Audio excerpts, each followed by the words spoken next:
Hey y'all, I'm back with another video, right? Like, comment, and subscribe to my channel.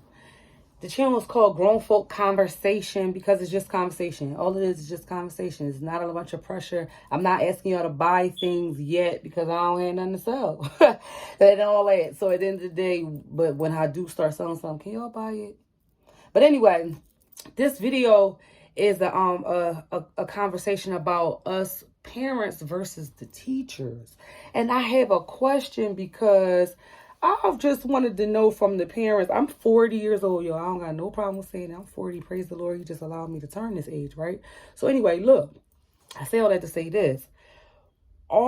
Is it the parents versus the teachers now? I know the parents are younger than me, but I have younger children. I have a 2-year-old and a 4-year-old, and I have a 14-year-old. So my kids, I probably am like in when other parents and when we're all in like a parent age thing, I probably with parents that range from like 20, 25, right? With kids that's my age is 2 and 3-year-olds and 4-year-olds, but I'm talking about them school age kids.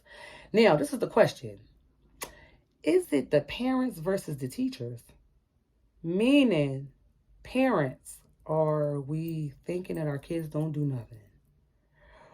When the teachers are calling us, are we completely like, you did it, miss? No, he ain't do that. He ain't really, well, I hear you on this, but it's not that. Are we against them? Are we allied with the teacher? Meaning the teacher called me, hey, whatever your kid did this and that third. I'm thinking about my kid, like, this kid do run his mouth. Oh, all right, miss, I will talk to him. Thank you. Are we on that, or are we just straight up going hard for our kids in front of them, outside of them, no matter what their behavior? Are we co-signing their behavior, or are we doing things in the home to correct it? Are we co-signing their behavior because we feel like we can't get a grip on it? We're embarrassed that they are doing that, and we don't want to say like, oh, yikes, I don't know why they did that, but I'm going to check on it. As opposed to just saying like, don't call me about nothing that this child is doing. Do your job. And it's their job to never contact you. Just educate your child, send your child home educated no matter how the child is behaving while they're trying to teach. Teachers, are y'all tired of this? Like, do you guys think that you and the parents should be on a united front? Do you guys feel like us parents are totally against y'all? Like, you really, really scared on the level to call us because we really about to say, oh, no. He ain't do that. He just needed his snacks. And since you ain't give him his snacks, that's why he acted like that. Is that happening to y'all? I don't know. I was a TSS worker for years in the school when I was coming out of college. And I work with children with special needs. I'll say this again. My oldest son, he's on the spectrum. He has autism. But I worked in classes with children who have like not only autism, they call it like emotional support, the classroom, where these children, they don't have autism, but they got like some super, I ain't doing it, don't tell me nothing, but and F you and all that. They got everything in them. But then when you speak to the adults that like are handling the children, these are their teachers, right? These are their assistant teachers. You are hearing what the child is facing and what the child had to face being a little person. Like, you're somebody with only 15 or 14 years experience at life, 16 years experience at life. And then you read, and you only read it on paper, and they lived it. So now when you're in the classroom with this child, it's like, now I'm trying to teach you something, but now I know all these different factors that keep you from sitting quietly, receiving the information, collecting the information in your mind so that you can spit it back on paper, however they want it, in paragraph form, or to circle the little dots to say, whatever I tried to give you, you received it.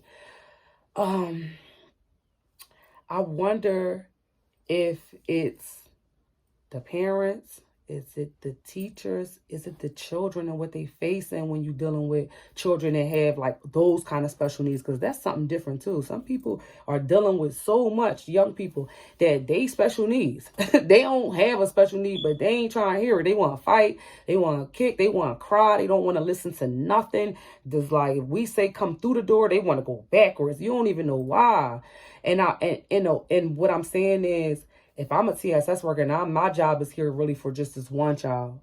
But it's like this adult woman or male has to deal with all these different children with all these different factors. I'm wondering, how are they getting it done today? So y'all could comment that thing for me. I really want to know that, because I'm going to give y'all my perspective, right, from when I was younger. When I was younger, because I grew up in the 90s, and in the 2000s, and I can tell you this, and from me going to 1st through 12th grade, I've never seen one kid have another adult sit next to them in their classroom to help them behave in a certain way, to help them get through the lesson. I never seen that a day before in my life.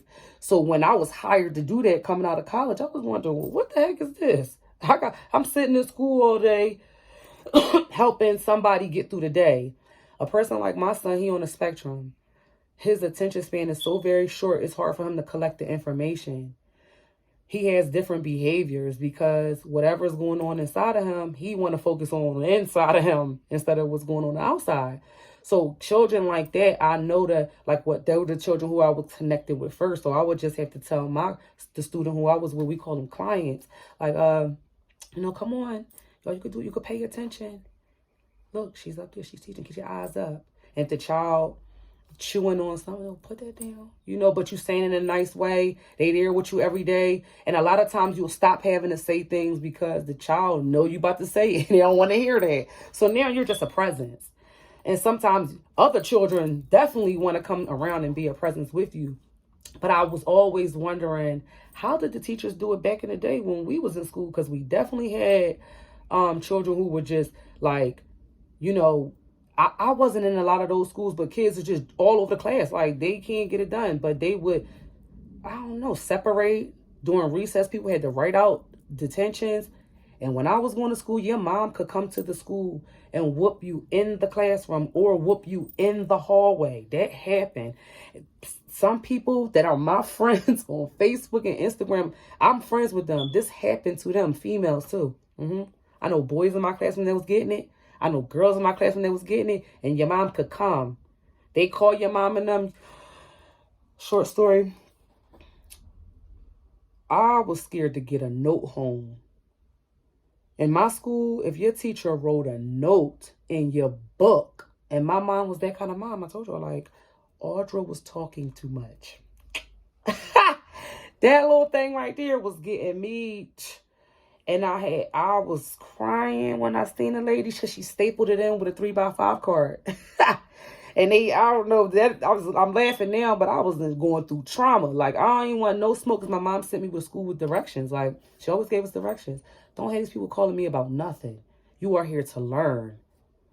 You're here to learn and bring home these grades. And I'm going to take good care of you. You're going to have a great time doing that. But you're going to go and show these people the respect that's being taught to you in this house.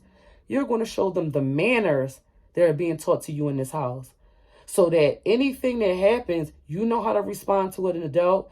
And as a child, I knew no adult to violate me. My mom showed me what is what's the okay touches and what's the okay spaces and places for adults to be having children. So it wasn't nothing like that. She just know I knew, me and my brother knew they better not call her for nothing. I wasn't getting suspended and nothing. I don't even want no note home. Like, no, but I talk too much. So I must have talking too much. I got a note home. I was crying my heart out. I don't even know if I got beaten about it. I didn't. My mom signed the note because your mom had to sign it and then bring it back. And so I ain't talking too much the next time when I come back to school. And it was as simple as that. The teacher wrote a note home and I was stressed. So, and some kids, I guess these teachers could tell who and how they can handle certain youth. So I'm wondering, Are the parents completely against the youth because a lot of completely against the teachers? Or are the teachers just so full of what they have to deal with in the school versus having to combat the parents and not being able to work with the parents, that it makes the school environment what it is today? And the Philadelphia School District is a place that needs prayer. So like, comment, and subscribe. Leave a comment and let me know.